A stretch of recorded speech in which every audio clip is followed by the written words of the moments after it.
Clara, 25, is a young woman living in the city, far from the small suburban home she grew up in.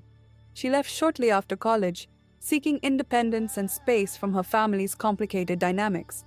Her relationship with her stepfather, James, had always been distant, cordial but strained. After her mother's death, due to a sudden illness, Clara reluctantly returns home for the funeral. She intends to stay only long enough to pay her respects and settle basic affairs. Walking through the house feels like stepping into a memory frozen in time.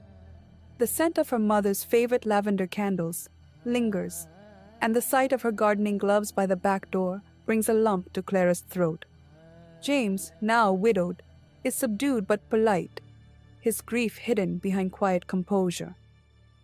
Their initial interactions are awkward, a reflection of the emotional distance that had defined their relationship for years. As the days stretch into weeks, Clara realizes how much work remains. Her mother's belongings need sorting, legal matters require attention, and James seems overwhelmed, though he won't admit it. Out of a sense of duty and guilt, Clara extends her stay. Slowly, she and James begin to share moments of vulnerability. One evening, Clara finds James sitting in the living room with a glass of whiskey, staring at a photograph of her mother. He opens up for the first time, recounting the early days of their marriage, how he fell in love with her mother's laughter, her compassion, and her strength. Clara listens intently, feeling a newfound respect for James. In return, she shares stories from her childhood, filling in the gaps he didn't know about. Their shared grief becomes a bridge between them, a way to connect in the absence of the woman who had tied their lives together. While organizing her mother's belongings, Clara stumbles upon a box of unsent letters and a faded journal. Reading them late one night, she discovers details about her parents' marriage she had never known, strained finances, arguments about her stepfather's long work hours, and her mother's lingering doubts about remarrying after Clara's father passed away. The revelations paint James in a different light. Clara begins to see him not just as her stepfather, but as a flawed, deeply human man who had tried his best despite the challenges.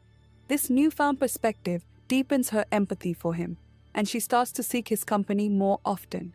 Their late-night talks become more frequent, often accompanied by wine or whiskey by the fireplace. They reminisce about her mother, but also talk about their own lives, dreams, regrets, and fears.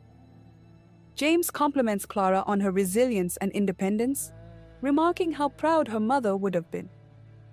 Clara, in turn, begins to notice things about James she had overlooked before. His quiet humor, his strength in vulnerability, and the warmth in his gaze. One evening, while sharing an old family album, their hands touch accidentally.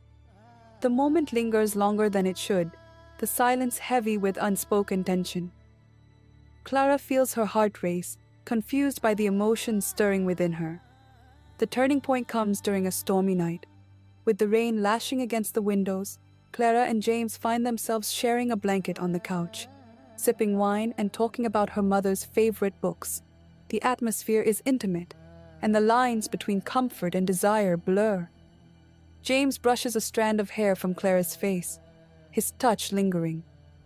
"You look so much like her," he murmurs, his voice thick with emotion.